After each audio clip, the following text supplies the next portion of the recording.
Hey, ma'am. Hello, hello. Good evening, everyone. How are you doing, Miss Shine? All right, how are you? Doing well. Got us live streaming. Hello, everyone. Welcome. Hope you all had a good evening or a good day today. It was a good day, but it was a back-to-back day for me. So I don't feel like this is the first time I feel like I've been able to exhale a little bit. So happy to exhale with you guys.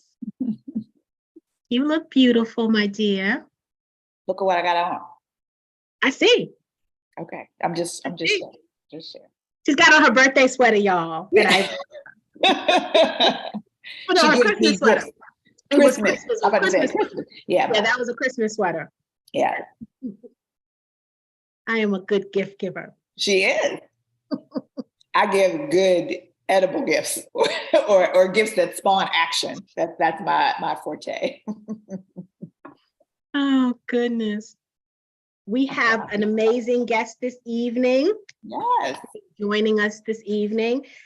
We had to pivot topics a little bit, but I think you're going to find value in what she is able to teach us this time. And then we're going to talk a little bit about what she was going to bring us, and we're going to bring her back another time. So super, super excited. Anytime a member, oh, actually, here she is right here. Anytime, let me promote you, Dominique. Anytime we have one of our members share the amazing work they're doing, I get so excited because this community is just so powerful. Greetings. Hello there, Miss Dominique. How are you? I'm well. I will be coming on really shortly, just getting my technology. Take your time. We're doing the same thing over here. Getting all our links to all the things, so take your time. The community's coming in. We're already live streaming. Oh, okay. Oh. Hey. Hey. Can you hear and see me okay? Yes, ma'am, we can. Okay. Thank you, Father. Talisha, will you get YouTube and I'll get Facebook for questions, or you want to do it the other way around? Okay.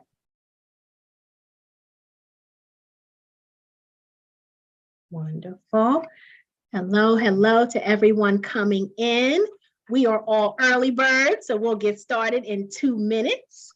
So excited you guys could join us for another week of wealth building education, and hopefully something that we share this evening will be your aha moment to put you on the path to financial freedom, because that is the goal. We're just getting all set.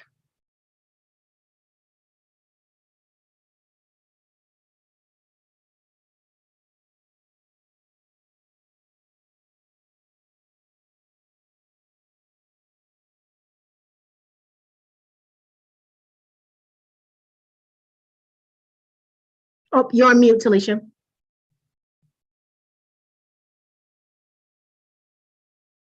It clicked me off because I was on the other one. Yes. Jerry, this one you'll see it's live. So you'll see it in the Facebook group. You'll see it on YouTube. So it'll be everywhere you need to see it. And Miss Charity will need to talk to you if you're having problems with the discount, because it should just automatically roll you in there.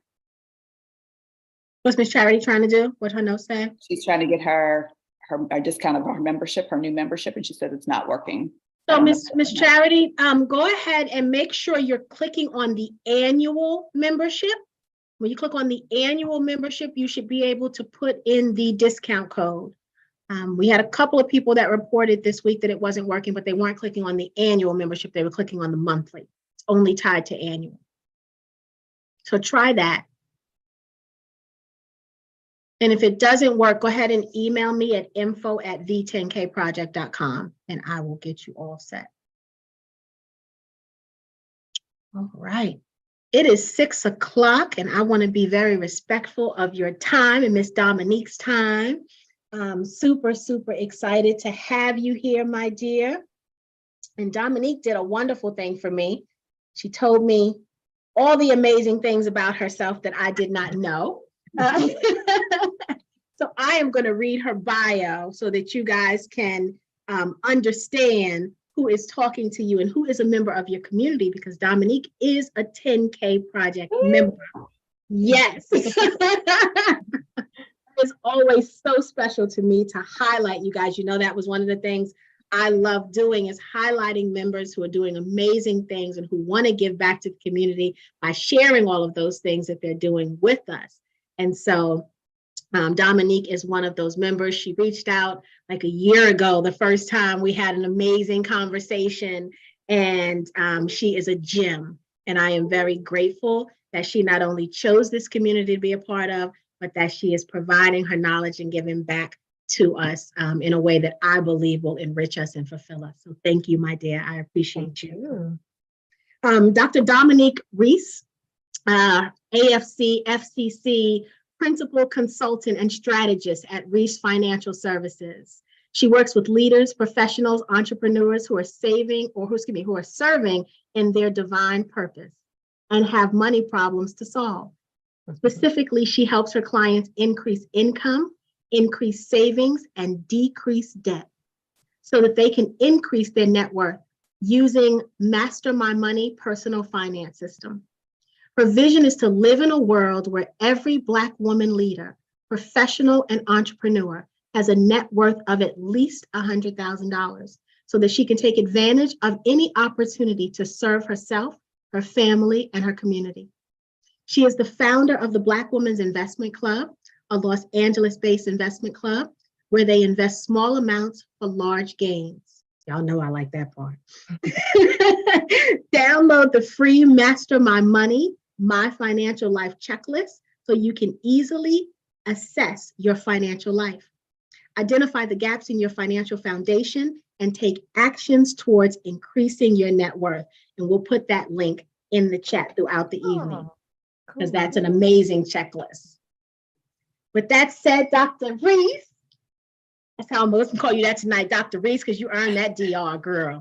Dr. Reese, thank you again for joining us.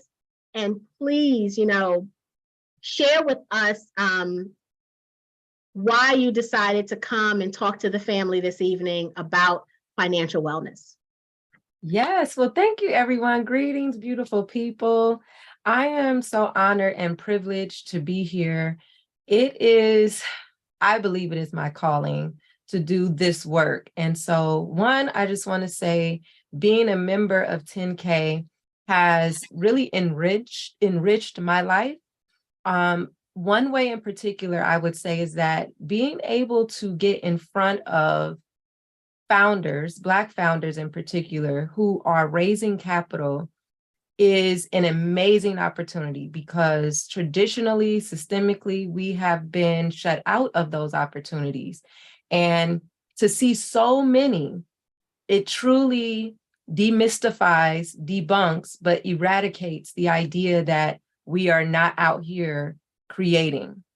And so knowing who my creator is, it's divine order for me to support this community. I'm honored to be a part of the community, and that's what's motivating me to be here today.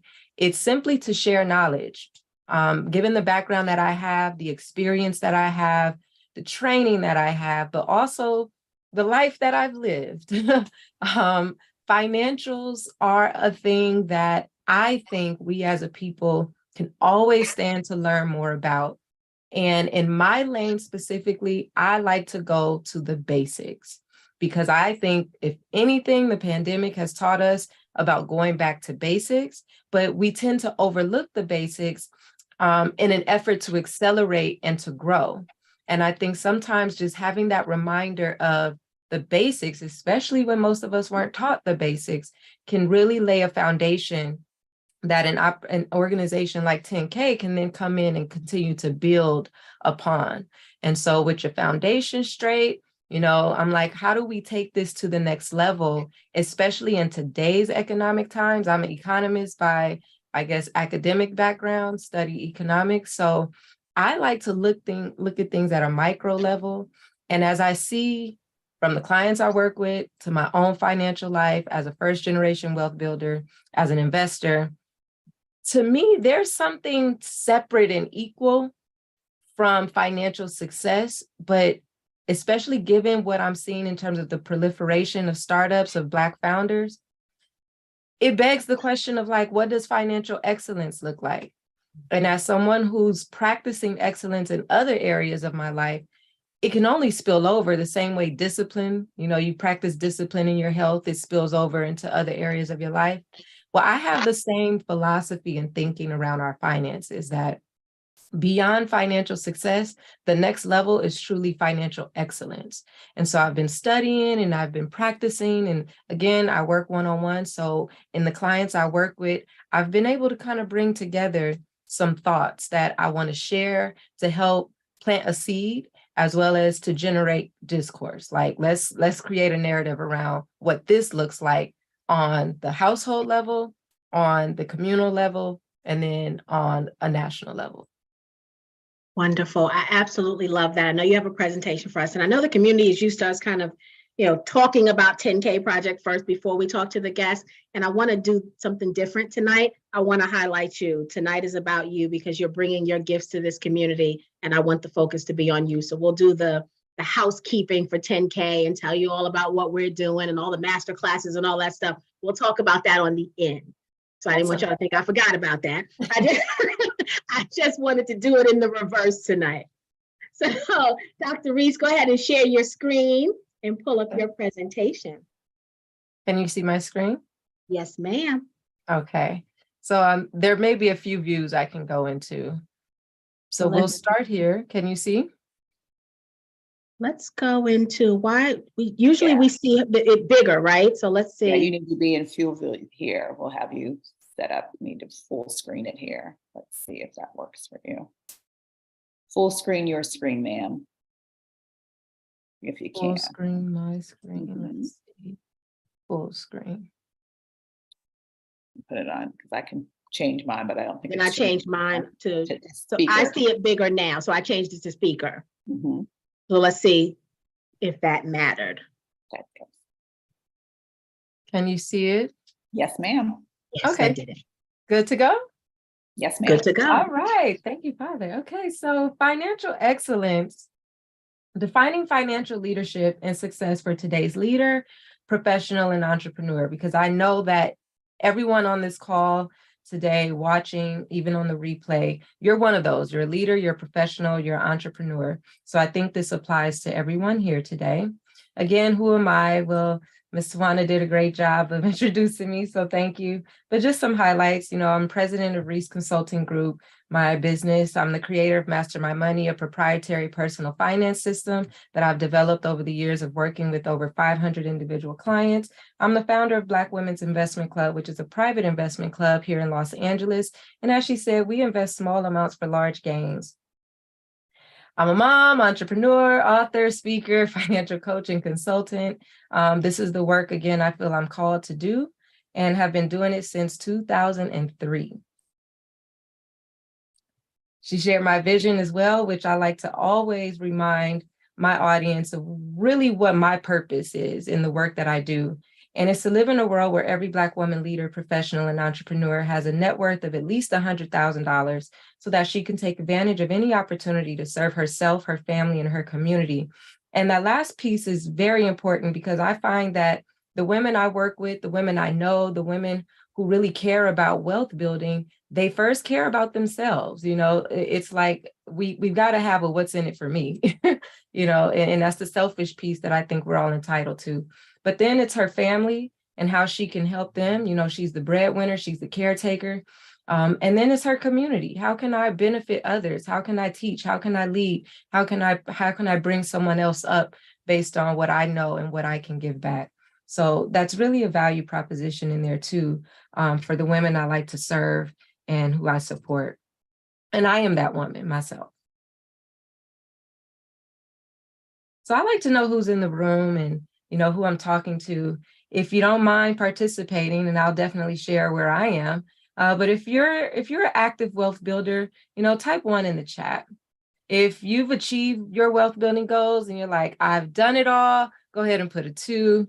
And then if you've inherited wealth and you are SFL, which basically means I am set for life, go ahead and put a 3 in there. You know, money is taboo and I hate that. So I like to use these little mini icebreakers to really help us get comfortable with where we are. I mean, it's our truth, you know, let's live in it, but it's also going to help us determine where we need to get, you know, like how far away from where we want to be are we?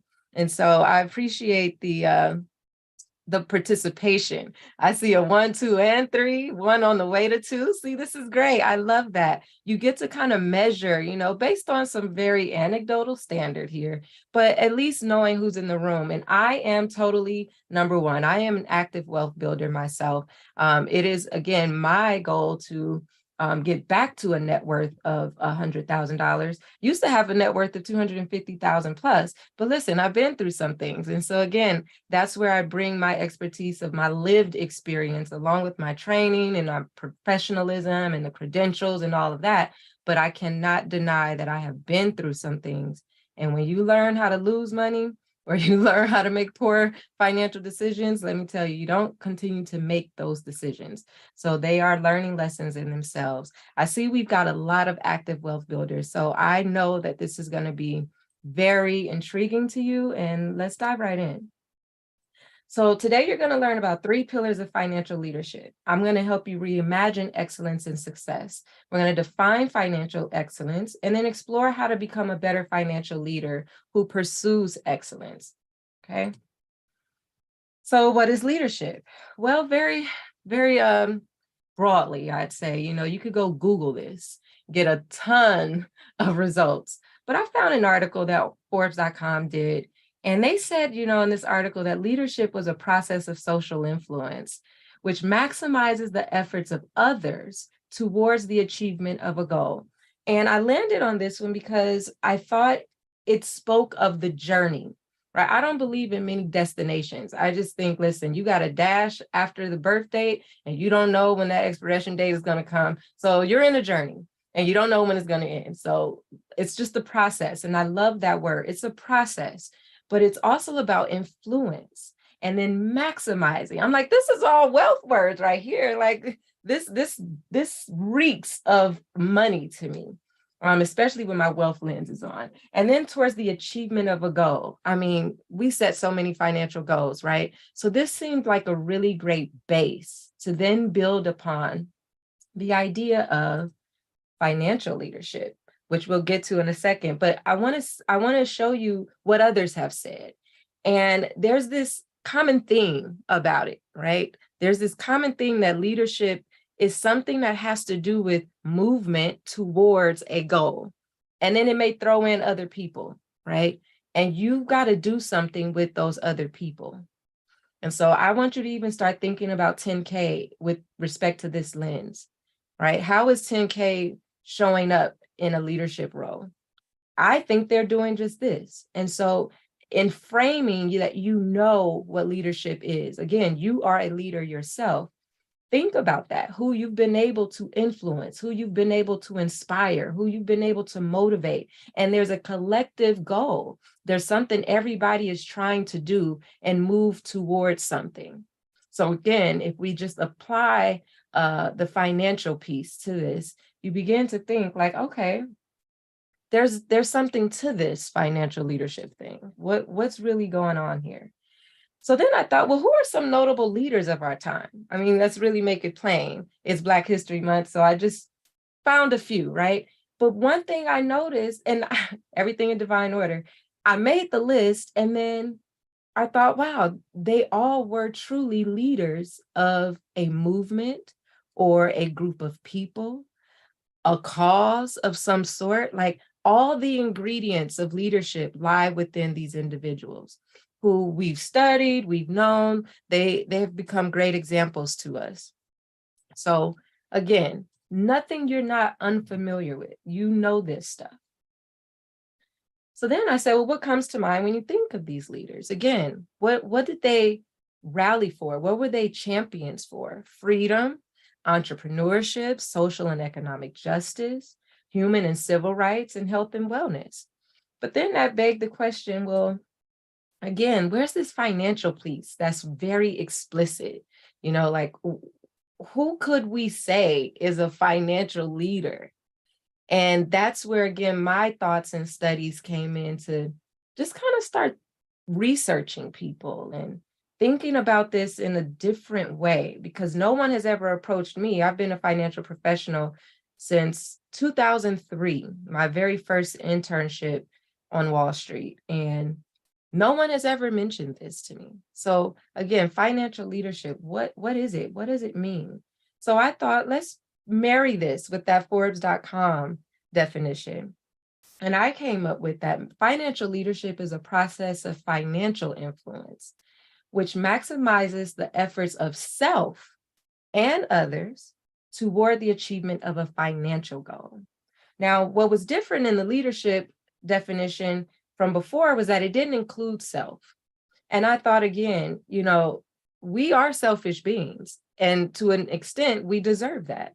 Let's not act like we ain't doing this for ourselves, right? We are all very cognizant that we want to reach a certain level of financial freedom, success, independence, whatever that word might be for you. So this to me was very important to throw in self there.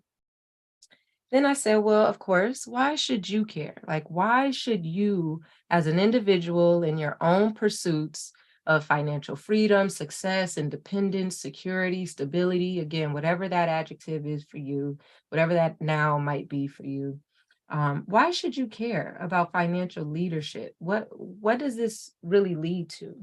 Well, I thought 5 reasons, right? You should care to lead financially because, one, you're already a leader in so many other ways.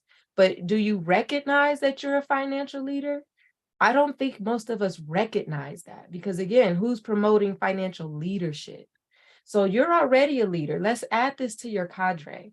Then you're leading in your household, your community, your organization. When you lead financially, you can change the economic and political landscape.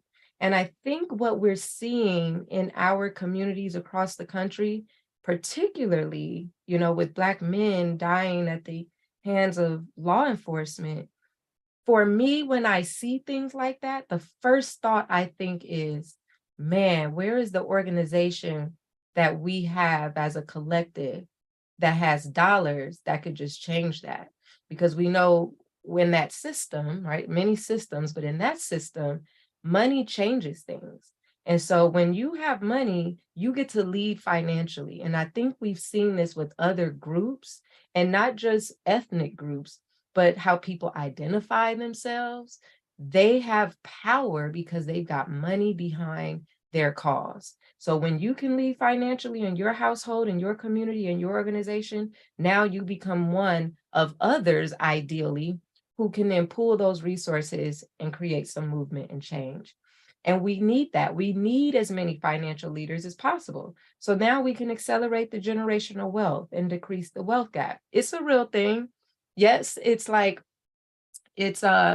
not, some will say it's widening. Others will say the gap is not as large. You choose wherever you may lie on that spectrum, right? Data, statistics, research is out there, but I think what we see and feel really dictates where we stand with that, especially on the local level, meaning like in your household, in your neighborhood, in your community. But if you think about it, is the more of us who truly achieve a certain level of financial excellence, I think that's going to shift what we do generationally. And then it breeds priceless confidence. I mean, so many of us lack financial confidence to even take risks to do things with our money. And so you don't know until you do it.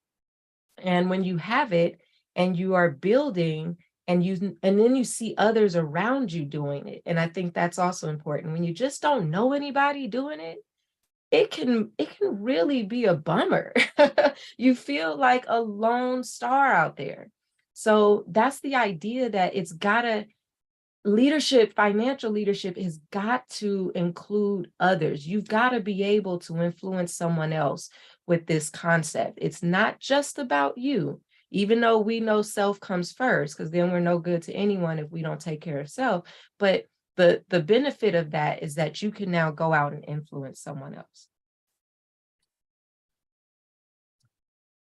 3 pillars of financial leadership. And Ms. Tawana, Ms. Talisha, please feel free to chime in or, create some dialogue. I'm totally open to the collaboration here. Especially if you have any thoughts. Yeah. So yes, I love that you said that, because I do have a thought. When you say you're already a leader, to me, that's the most powerful one on this list, because so often we look to other people to save us, right? And if we look too long, we're not gonna find anybody, right? It starts right here. And so, to feel empowered and knowing you're already winning because your mindset has shifted to where now you got to do something different, right? In order to show the leadership that you already possess. And so I love that you put that here as the first item, even because, for many in our community, we have to believe it first before we do anything. And so sometimes we take years to believe in ourselves, right? We doubt ourselves for years. I'm doubting myself about something in my life right now. We doubt ourselves for years, right? And you have to start speaking a different kind of life into yourself so that you can do something different. But it truly does start with believing you are the leader. You're the leader in your community. You're the leader in your household. You're the leader within yourself, right? You're the leader within the family. And all of those things, once you do that, will start speaking something different. You'll start hearing a new reality when you lay down at night or when it's quiet and you're hearing those thoughts in your head, right? They start to sound more empowering, versus you'll never be nothing. You're always going to be broke. You're always going to live paycheck to paycheck. Life is always going to be mediocre. We control what those thoughts are and how they come to us and if we receive them or not. So please, if you don't take away anything else today, take away number one, right? You're already a leader. So thank you for putting that there. Absolutely. I definitely agree. I would say the second thing is that think of how often, and I think this is good for everybody, you get a brand new telephone. Everybody gets a cell phone immediately, and you never keep the default settings. No one is set on factory settings right now. Your phone is highly customized, and so is your laptop computer. Why? Because you want it to work your way. So nobody gets to tell you what apps to put on or what to keep on. You always are moving and changing your colors, your pictures, your fonts. Everything has changed because it's customized to you. And I think we need to really bring that kind of life into our own existence rather than just our devices, that we are customizing what we want for functionality, for purpose, for intent. How do you want to run your life and your business and everything else in between? You do that with your phone. So why wouldn't you do that with your own personal life? Wonderful analogy. Wonderful. So very practical. I love that. Yes. And I'm loving the seeds that you're already planting, Miss Talisha, because we're going to talk a little bit about that. So let us continue. So again, the 3 pillars of financial leadership. Simple: scholarship, stewardship, ownership. And I like to say these are the pillars because they really embody what it would mean to lead in every area. So let's dive in. Scholarship. This is truly about learning what you don't know. And again, we all know something about money and wealth. We know something, but what don't you know? That's a different question to ask, because now it gives you something to do. Again, I don't think there's a destination with money and wealth. So if you ask yourself, well, what don't I know? Now there's something new revealed to you. And now you get to pursue something different. And I like to use the tuition reimbursement. A lot of us work at companies that offer this, but don't take advantage of it. I mean, I work with professionals, and when we're thinking about all of the assets available, it's like, oh yeah, well, I have this match, or, I could do donating and then they'll match that. That's also an asset for you. And oh yeah, I could, go to school or take a class or take a training, but I don't what are we doing? We're sitting on dollars that we could be using to further our scholarship. So stay learning. And again, it's not about the degrees and the letters because we already have those. This is really about knowledge of self. What does this whole financial stuff mean to you? And then what does it mean to your household? And then what does it mean to your community? And then what does it mean to the organizations that you're a part of? So you get to define this, as Ms. Talisha was saying, you get to define this, and then you transfer that knowledge. What good is the knowledge if you keep it to yourself, right? You use it to drive results. And then how can you get the knowledge? Go to conferences, trainings, webinars like you're here today, audiobooks, ebooks, getting in community, which is another big thing. Again, if you don't see, and here's the test, think about you and 9 other people that are closest to you. Do you know anything about their financial life, behavior, patterns, anything? And I like to say, do you know if any of those 9 people you may think about are working with a financial professional? That's a different way I ask the question, but think about that. And if you don't even know if someone's working with a financial professional, think about the lack of financial community that we have. We're just not talking about it. We're not communing about it. We'll get together for the barbecue. We'll get together for the pamper party. We'll get together for brunch. But do we just get together to talk money? Like, again, this community does. But do you really know someone in your network? And if not, you're probably the only person. So then those 9 people can look at you and be like, well, yeah, I know Miss Tawana does, and I know Miss Talisha does. I know Dr. Dominique, but outside of them, I know no one else. That's the power of this level of thinking, right? You are truly upgrading your community when you become the financial scholar. And as I like to say, for financial professionals, we tend to know more than those around us. So think about yourself like a financial professional. You probably know more than those around you, which means you already have something to give back. This is powerful because from a community and cultural standpoint, we were taught not to talk about money. That's personal, right? That's private. Or you don't want nobody to get it before you get it, right? like all of these things we were that were somewhere, somehow, like I don't remember a conscious conversation with anyone, but somewhere along the way, those were lessons that I learned, right? Yes. Yes. And again, I don't know where, right? I can't remember a time where somebody sat me down and said, don't, but that was the reality. Well, I guess that's not true. My mother did always say, what happens in this house stays in this house, right? Don't be going out here telling my business, right? And so money or lack thereof was part of her business. Right. So you kind of learn to keep it all to yourself, right? But wow, there's just that little bit of change, because you're right. What's the problem with even at the barbecue having a money conversation, right? And letting people know that it's a safe place and space to talk, right? And to really share what you're doing that's working, right? Because other people may then say, well, I never thought about that. Or I'm doing that too. Now you got somebody to collaborate with you didn't even know. Right. Wow. Yes. That's a mindset shift right there. That's a cultural mindset shift. Yes, Ms. Latrice says having the talk. there are many talks that we have, and that needs to be a part of it. I would agree, Ms. Latrice. So then we talk stewardship, right? And so now this is about being a manager of your resources. Now, first, I want to say the most important resources are your time and energy, because they enable you to do whatever you do to then generate the money. Money is just the byproduct. It's just the tool.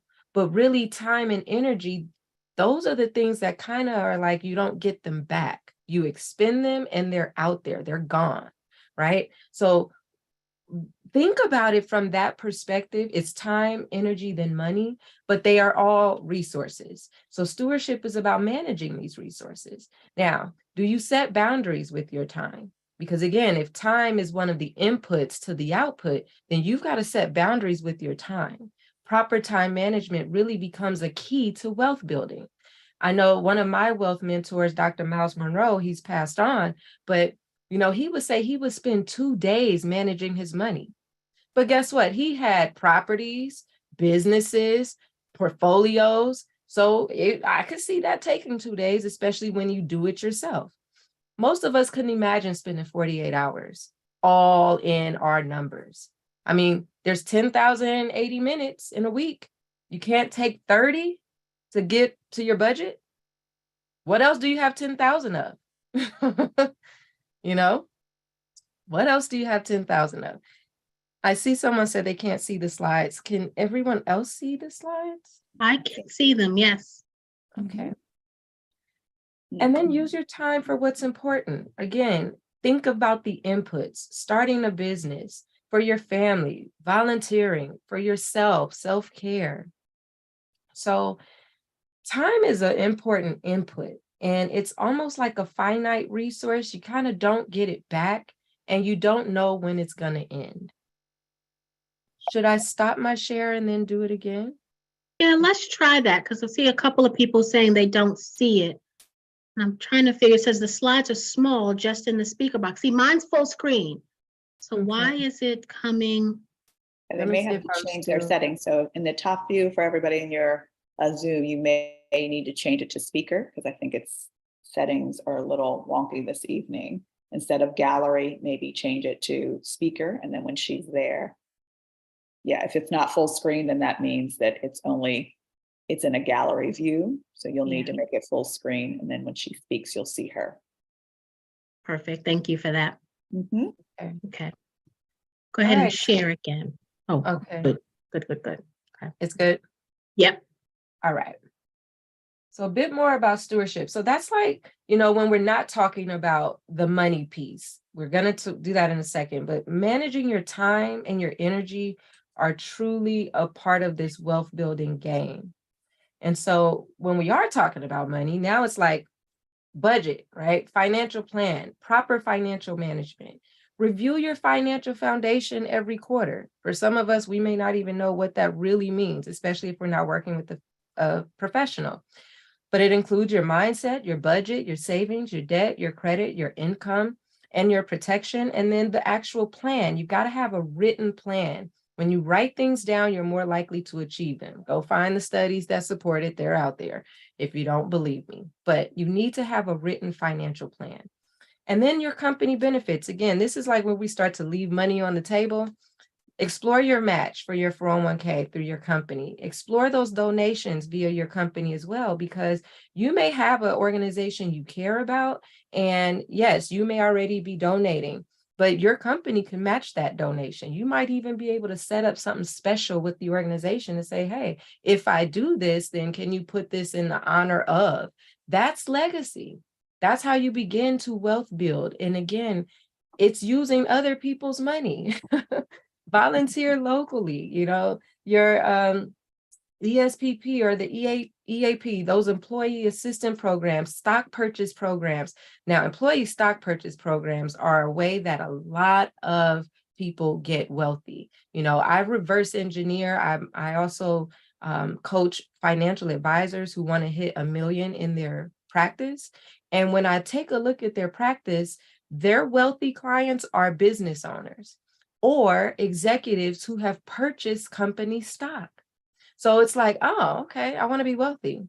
Well, go start a business and sell it, or go work at a company who has, stock that you can buy and hold on to it and then sell it. These are the strategies. But again, we got to position ourselves and then pay for a professional. Some of us will say we don't have time, but again, 10,000 minutes in a week. If you don't have time, now you got to pay someone. That's how you get more time. We get more time when we delegate. And a lot of us don't do that. I think the last study I saw was that 40% of African-American women in particular did not work with a financial advisor or a professional, or did. And so that begs the question, well, if 40% did, more than half aren't. So what's happening there, right? I mean, again, and that's still below the numbers of our counterparts. So we've got to get in the habit of paying for things that we are not good at.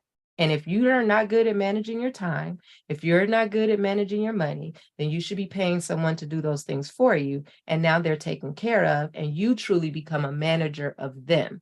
That's what I call a financial system. And then if you manage a system, you become the manager of that system, where you don't have to do anything but manage the system, which means checking in on the people who are actually doing the work. Okay. So again, if you're not going to do it yourself, you got to pay for it.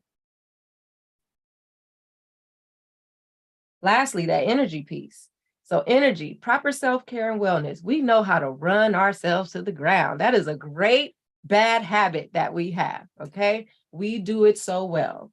Exercise, invest in a personal trainer. You hear the cliche terminology, your health is your wealth. But really, how are you exercising this in this year, in 2023?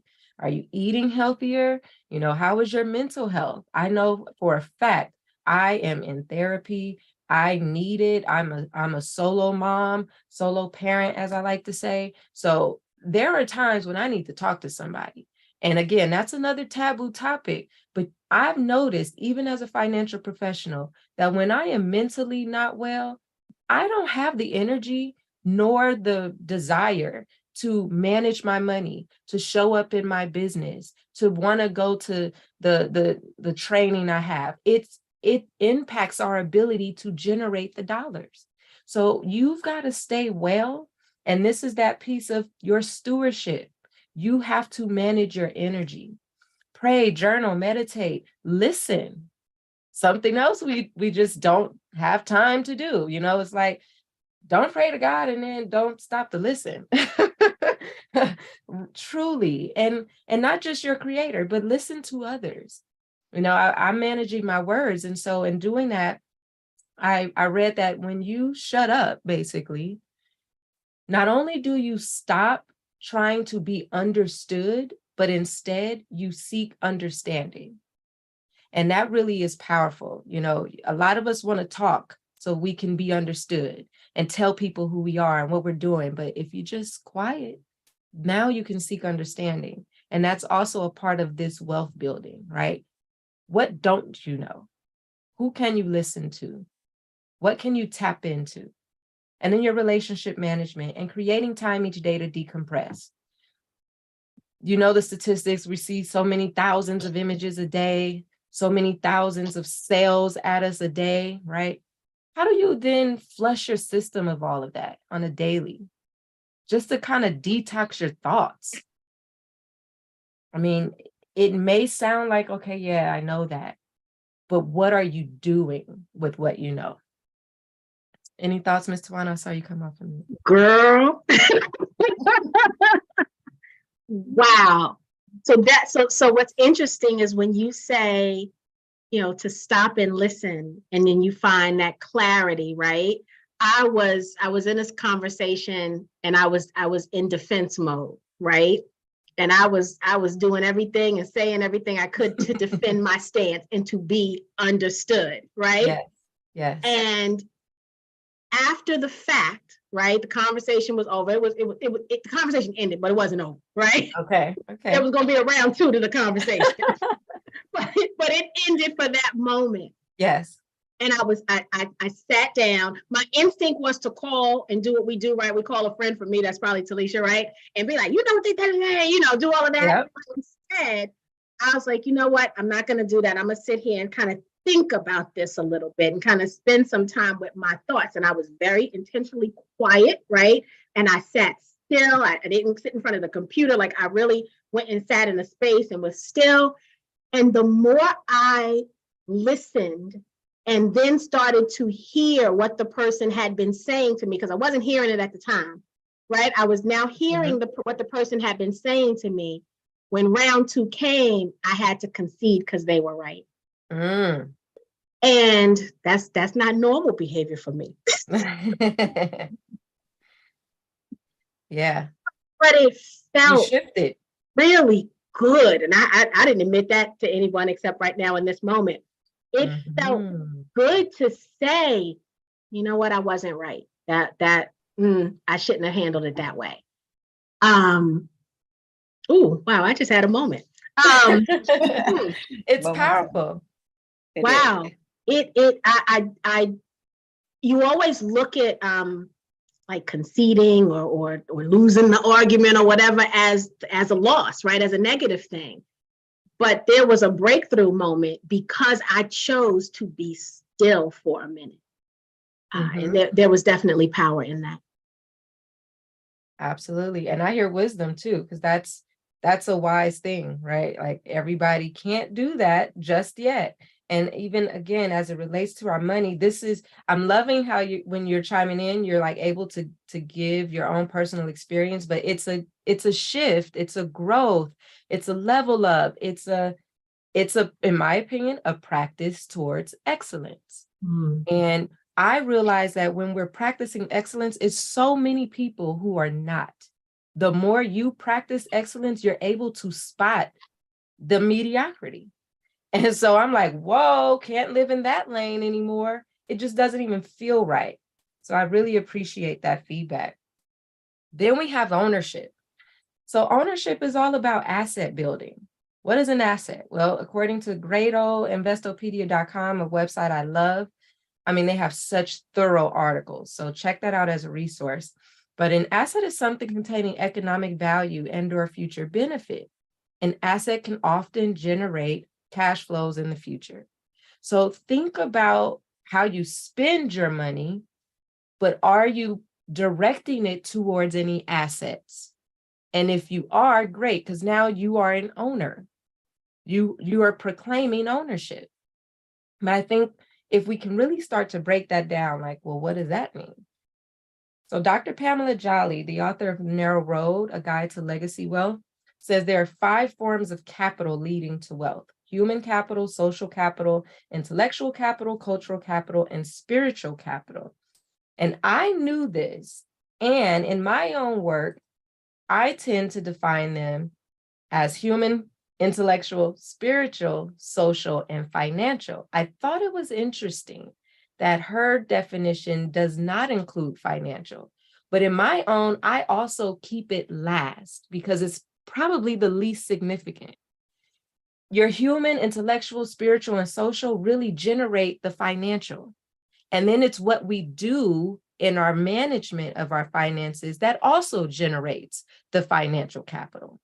But if you're living in your purpose, if you're passing down your knowledge, if you're showing up intellectually, right, transferring that knowledge, if you've got spiritual capital and you've got that relationship going, right, to each his own, but you've got that relationship going, you have an understanding of, again, your purpose, but then your social currency. There is a thing such as social currency. I mean, go back to the days of bartering, right? Social currency. So there are ways to create assets and have wealth that really the finances haven't even come into the picture yet. But when we do include the finances, you want to have all 5 of these. Royalties, which come from producing content of some sort, right? So if you're an author of a book, I'm an author of a book, it's on Amazon, and every month Amazon sends me a check. I have no idea what my sales are doing. And that's an area for me to get better at, but I kid you not, I'm getting a check from Amazon. Royalty. So create something, publish it, and get it on record. Rental income. Now, this could be from, physical properties, or you can go the passive route of REITs. There's more than one way to skin that rental income cat. Business systems. That's investing in a system that you don't have to show up every day for.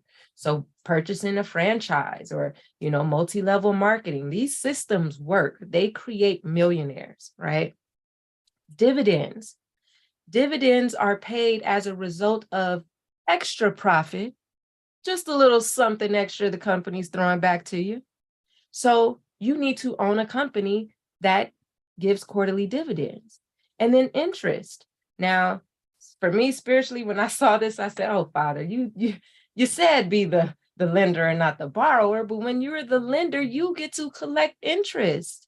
So not only is this owning a bond, right? That's what a bond is, an IOU. They owe you. So purchase bonds, do your research on all the many types, but also there's these peer-to-peer lending sites. I'm a part of them. That's another way I get interest. So I lend my money to people I don't even know, and I get paid on it. So these are the ways in which you want to start building assets. And a lot of this can be done passively. And then in that nature, right, owning an asset, you are now owner of something that's going to generate its own income. You don't have to show up for it all the time. So ownership. So that would be the 3 pillars of the financial leadership, right? The benefits of this: you increase your personal net worth, you improve productivity in your workplace because it's shown, you choose to study, but people with money problems don't do well at work.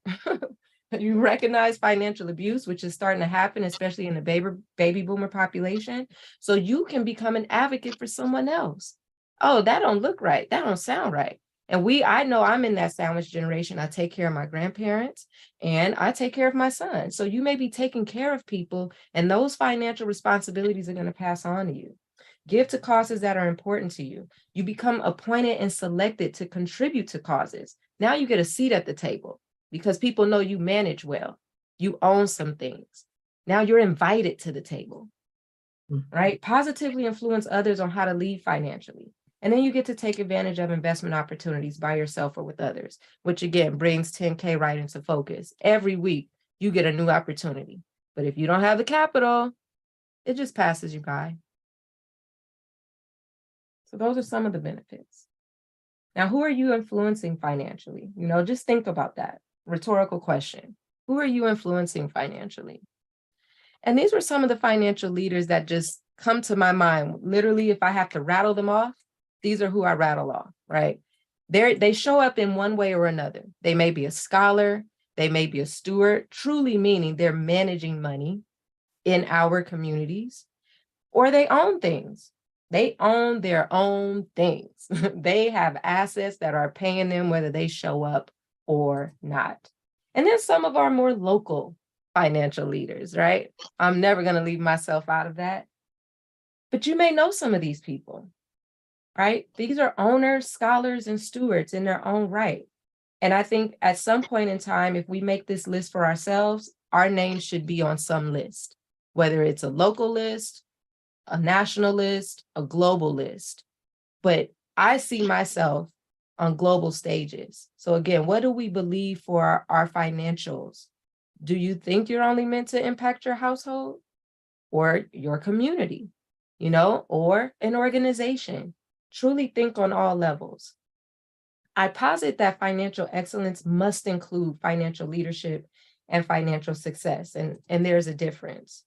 So would anyone disagree, that they're not the same thing? They are different, right? Any ideas about, what you think one or the other is?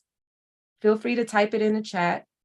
What is excellence and what is success? And then when you put the financial piece in front of it, right? Truly, what would that mean to you?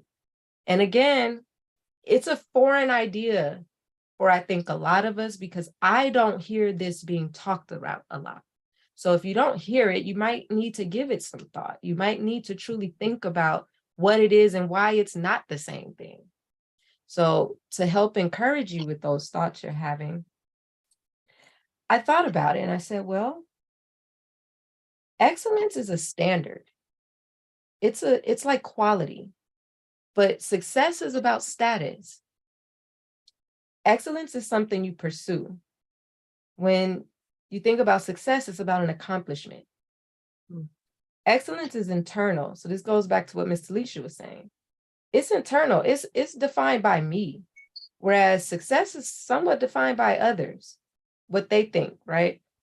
You could go Google most successful people in the world. There's a list for it. Go Google most excellent people in the world. Not sure you're going to find a list for it necessarily. I haven't done it yet. Excellence is about self. Success is about others. Again, how others see it. What is the standard versus what is the status? Excellence is lasting. I mean, I showed you a list of some of the leaders, right? We know those people. They're dead and gone, but they are a lasting imprint in our minds, our histories. Success is short-lived, 40 under 40, 30 under 30, 20 under 20. It's a new list every year. Excellence creates success, but success doesn't necessarily create excellence. I mean, you got a lot of successful people who were doing a lot of shiesty things. So the reverse is not true at all. So it now begs the question, well, what do I really want to pursue? Do I really want to pursue success, or do I really want to pursue excellence? Well, I like to think abundantly, and I say both. But if you pursue excellence, more than likely you're going to create the success. So financial success itself really is about the 8 core areas of your financial foundation. This is the typical stuff that we can go Google, find out about, hire a professional to help us do. Our mindsets, our budget, our savings. In my curriculum, savings includes 5 different types. Your when I need it, I got it, because I don't like emergency funds. My words are powerful, so I don't want to save any money for an emergency, because guess what? I'm going to have an emergency. So I like to call it the when I need it, I got it fund. And then it's your regular or goal-specific savings. Oh, I'm saving for a trip. I'm saving for a new wardrobe. I'm saving for a house. Regular or goal-specific. Then your retirement, and that includes pre-retirement as well as post-retirement. There are 2 different types of savings for retirement. And your money is taxed differently depending on which one you're doing. And then you've got your investments, and that's your money making money. And then lastly, if you're an entrepreneur or entrepreneurial minded, you might have business savings. So those are the 5 types of savings. Then you got your debt, you got your credit, income. This is all about income stream development. And again, there's 2 types, passive and active. Ideally, we want you to create passive. That way you don't have to show up for it. Active, you got to show up for it. And then your protection. Let's not build without protecting what we're building, right? I mean, that's like an army being built and you're not training it. Like, what if every penny is a soldier, what are you telling your soldiers to do? And then are you protecting, right? Are you protecting the soldiers? If not, guess what? You're exposed. So this is your insurances, this is your estate planning, your wills, your trusts, your health proxies, your advance directives. Again, your health impacts your wealth. So if something happened and you couldn't talk, you're not dead, but you couldn't talk, who's going to handle the finances? You got to have those documents in place. And then the financial action plan or a financial plan, a written document that you can look back and be like, oh, I've done that. I've done that. I've done that. Measure your progress. It's going to motivate you to keep going. It's truly all the stuff you're already working on, right? So financial success, it's all the stuff you're working on. But that leadership piece, that's the stuff that, again, the scholarship, the stewardship, the ownership. So when we put it all together, I've determined that financial excellence is your financial leadership plus your financial success. They do go together. How do you practice financial excellence? Well, 3 easy steps. Choose one of these areas and learn something new. Again, it's not about what you already know. That's only doing you so much good. Let's reveal what we don't know. And then that's going to help your scholarship. Now, what about your stewardship? Complete a net worth statement. And I can share this link. It's a downloadable. If you track, well, I'll start by saying what you track increases.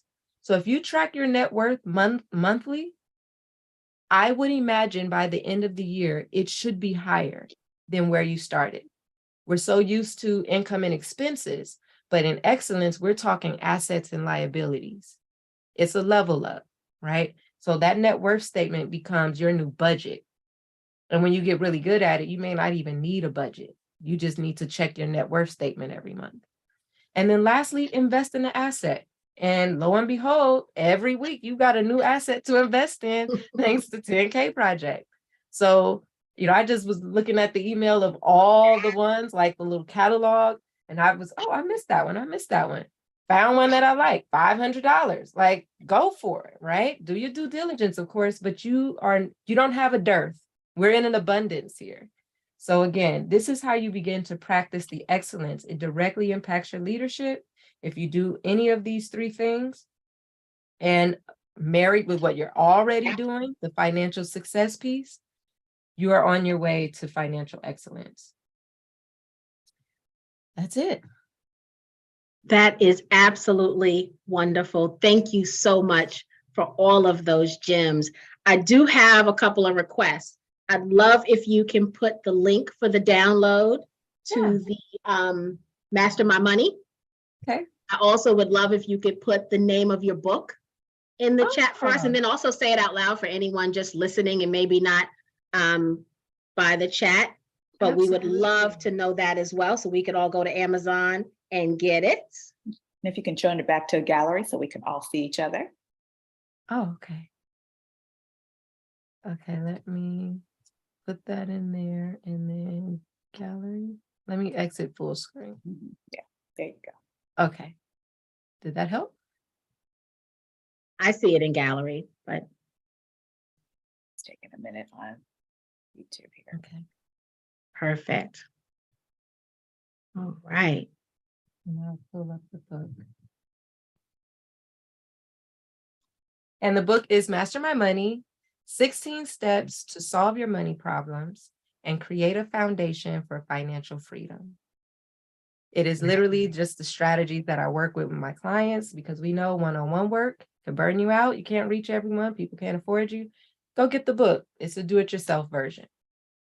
Love it. Wonderful. Very, very good.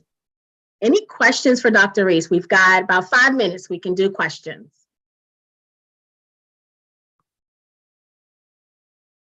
I have a question. I'd love for you to talk a little bit about your Women's Investment Club in Los Angeles.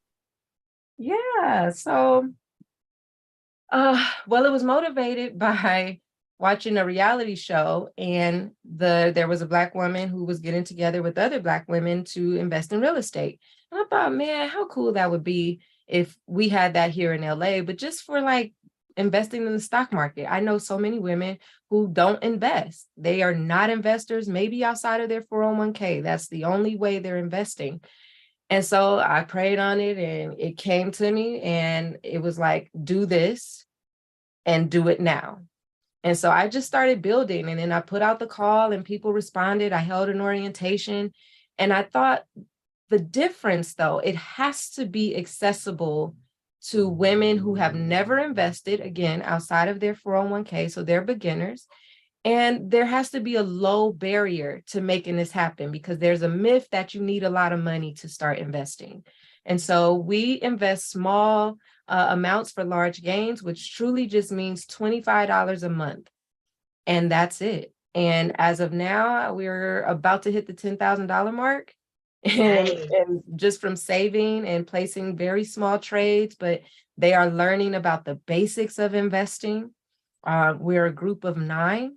And, you do the math, you can figure out how much that is. But again, 3 years in, and these are women who have never invested before, were never invited to invest. Like, I'm a financial professional 20 years in. I've never been invited to a financial anything except for maybe a seminar, but an investment club or, opportunities. So again, the community, I think that's really the piece that's most important. We see each other doing it.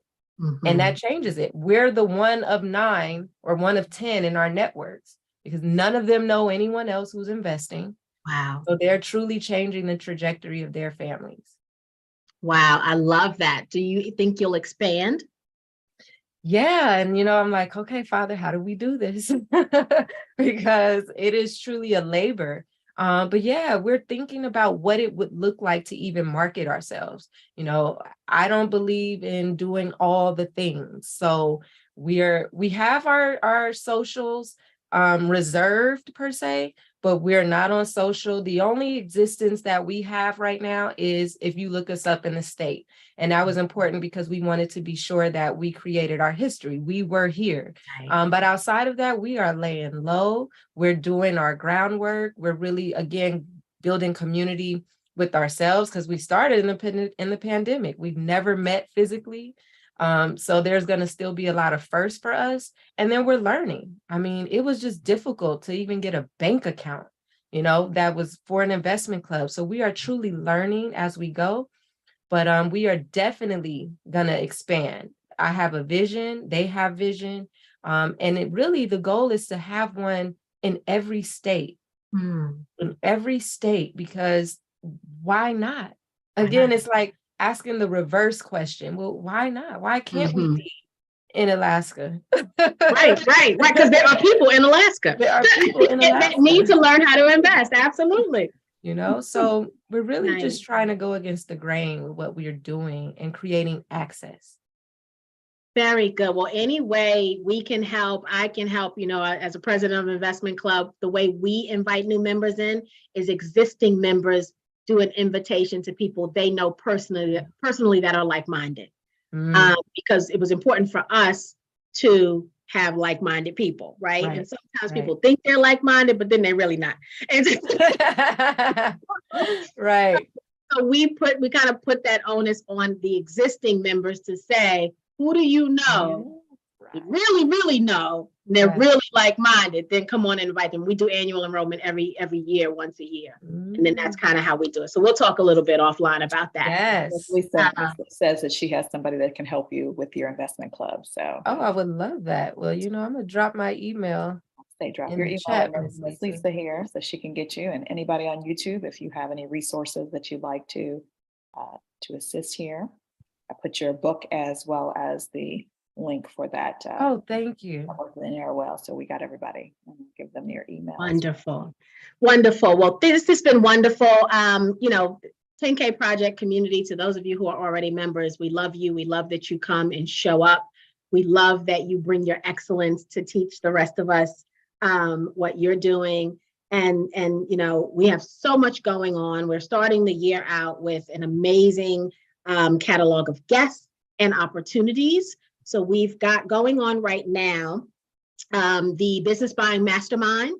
And I'm Talisha, if you've got those links available, but the Business Buying Mastermind class, the first class starts on Wednesday, the 8th. If you're interested in that, there's still time to get into that class. Talisha's going to drop that link. If you are interested in the Grant Mastermind, Miss Beverly Burgess, the guru of grants, is coming back to teach us a second round of grants. The first one was on real estate. This one's on business grants. And that class starts on the 15th of the month. Super excited about Miss Beverly coming back to teach us all of the additional ways to get funding. We also have a special going on right now for 10K membership. We had the holiday special go on, and after the holiday, in true cultural form, we got a bunch of calls saying, I missed the discount. And like, come on, y'all, the discount was put out in November. It's February. I know my people and I love my people, right? And so what we did was we extended the damn discount. So the discount is out there again. If you're interested in being a member and you missed it for the holidays and you thought it was gone, the10kproject.com. You go to that website, become a member, you will see we extended the discount for you. We just appreciate and love you all. I mean, the fact that we can have this conversation and these types of conversations, and that we know they're making a difference in people's lives, makes this all worthwhile. It makes it worth the late nights, right? And the long days. This is why we do what we do, is because we believe that everyone deserves to have the financial freedom that they want, right? Whatever that means to you, because that means something different to each of us, right? But whatever it means, if it means $1 million in the bank, or to be able to keep 10,000 of those hours for yourself, right? Right? Whatever it means to you, we hope that you find the thing that gets you here, or the motivation that takes you to the next step in your journey. We hope and pray that you find it here with us. And so we appreciate you guys immensely. Dr. Dominique, we appreciate you. I appreciate you personally. What you're doing is amazing. How you're helping women is amazing. And those women, because I know some men out there saying, what about the men? Y'all ain't excluded. We love the heck out of y'all, right? We're just making these women stronger for you, right? To be able to show up and help you and lead the family, and help you lead the family in a way that you don't have to worry about being unequally yoked, right? Because if you're becoming educated and knowledgeable, right, then she needs that as well, so that together you guys can change the world, right? And so Dr. Dominique has chosen to focus some of her studies in that area. But if you called her up, she's not turning you away. She's gonna help you too. Right? She gonna get you financially ready too. But we absolutely just appreciate each and every person. If you're new to the 10K community, if you're new to watching us across social, so keep joining us, see if you like us. And if you do, one day we hope that you join us on our mission at the10kproject.com. But otherwise, we're not going anywhere. And we've got a lot of stuff to bring you, a lot of stuff to offer you. Dr. Dominique will be back because we've got something else that we want her to offer to tell us about. And so she'll be back as soon as we're going to get her on the calendar, as soon as we've got an opening to come back and talk to us about this thing. I think is absolutely amazing. So super, super excited. But thank you all. Thank you, Dr. Reese, for showing up and coming in and sharing your knowledge and your joy with us, because you've been a pleasure. Felicia, would you like to add anything, my dear?